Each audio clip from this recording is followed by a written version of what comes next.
What is static pressure for operating fire pumps?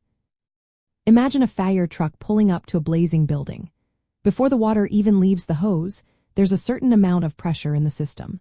That's what we call static pressure. It's the pressure of water in the pipes or hoses when no water is flowing.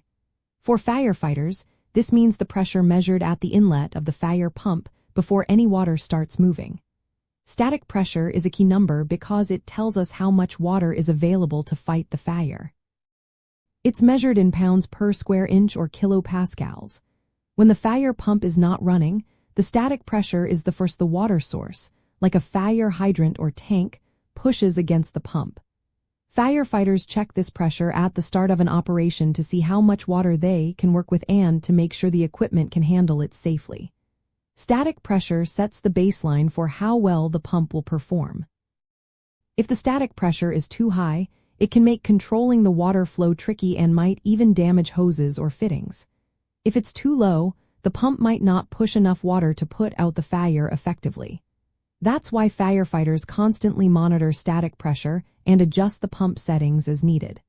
When the pump starts, the static pressure combines with the pressure the pump generates, which is called churn pressure. Churn pressure happens when the pump is running but not yet discharging water.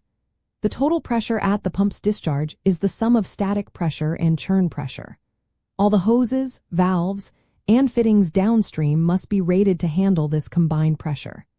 Firefighters use static pressure readings to choose the right pump settings, pick appropriate hose sizes, and keep everyone safe. If the static pressure exceeds the maximum rating for hoses or sprinkler parts, which is usually around 175 pounds per square inch, pressure-reducing valves might be needed. Managing static pressure is a routine part of operating fire pumps.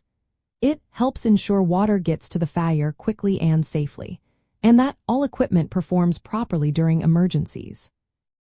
Understanding static pressure is essential for effective firefighting and protecting everyone involved.